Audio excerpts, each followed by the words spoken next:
بسم اللہ الرحمن الرحیم۔ وہ کچن میں کڑی پیاز کاٹ رہی تھی۔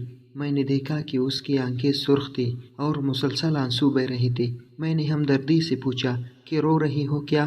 بھیگی آنکھوں سے ہنستے ہوئے بولی، نہیں تو پیاز کاٹ رہی تھی، بہت ہی کڑوا ہے۔ میں نے کہا خالہ امی بلا رہی ہے، رشتے دیکھنے والے لوگ آ گئے ہیں۔ اس نے کہا ٹھیک ہے۔ اس نے پہلے آنکھیں صاف کیے اور پھر ٹرے میں کولڈ ڈرنک، فروٹ وغیرہ رکھ کر دوپٹہ ٹھیک سے اوڑھا اور باہر کی طرف چل دی۔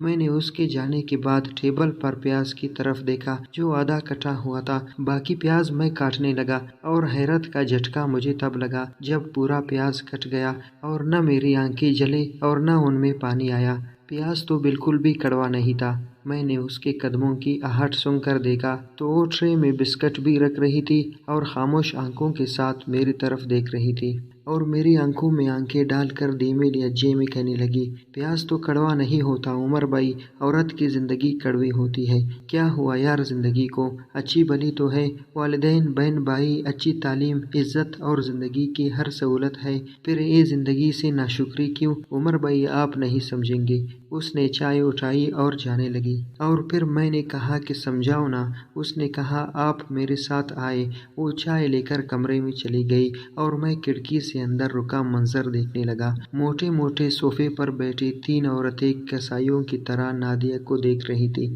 میں کھڑکی کے باہر کھڑا تھا مگر وہ نظر کی چوبن مجھے بھی بے قرار کر گئی۔ سر جھکائے بیٹھی نادیہ پر مجھے بہت ترس آ رہا تھا۔ ایک عورت نے چبھتے الفاظ میں پوچھا کہ بہن آپ کے خاندان میں اور کوئی رشتہ نہیں ہے؟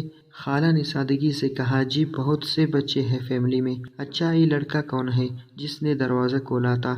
وہ میرے بارے میں پوچھ رہی تھی۔ میرا بھانجا ہے، CSS کیا ہے، ابھی بہت جلد ہی ٹریننگ پر چلا جائے گا۔ خالہ کے لہجے میں محبت ہی محبت تھی۔ دیکھو بہن، اگر خاندان میں اتنے اچھے لڑکے ہیں تو آپ کی بیٹی کے لیے رشتے کروانے والی ماسی کیوں کوششیں کر رہی ہے؟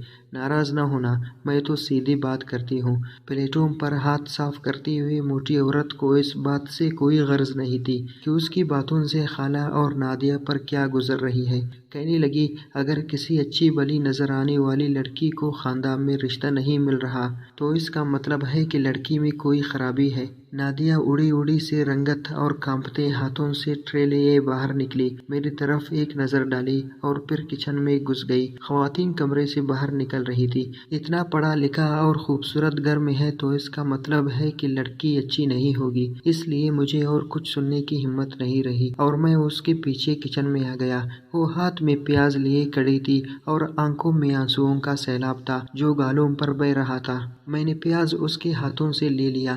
پیاز تو کڑوا نہیں ہے، زندگی کڑوی ہے نا، تو یہ زندگی مجھے دے دو۔ میں نے اس کی آنسو اپنی ہتھیلیوں پر سجا لیے ہیں۔ یہ بہت قیمتی موتی ہے، انہیں ضائع نہیں کرو۔ وہ حیرت اور بے یقینی سے مجھے دیکھ رہی تھی اور میں دل ہی دل میں خود کو کوس رہا تھا۔ میں نے امی کے بار بار کہنے کے باوجود اس رشتے کے لیے حامی نہیں بھری تھی، حالانکہ شریک حیات کے لیے جن خوبیوں کی ضرورت ہوتی ہے وہ تمام خوبیاں نادیہ میں موجود تھی۔ میں ہی کیا، خاندان میں کوئی بھی اچھے مقام پر پہنچتا وہ خاندان سے باہر شادی کرنے کی ضد لگا لیتا تھا اور اس طرح نہ جانے کتنی لڑکیاں اچھے رشتوں کی تلاش میں لوگوں کے طعنے اپنی کردار کشی پر برداشت کرنے پر مجبور ہو جاتی تھی اور پیاز کاٹنے کے بہانے آنسو بہاتی رہتی تھی۔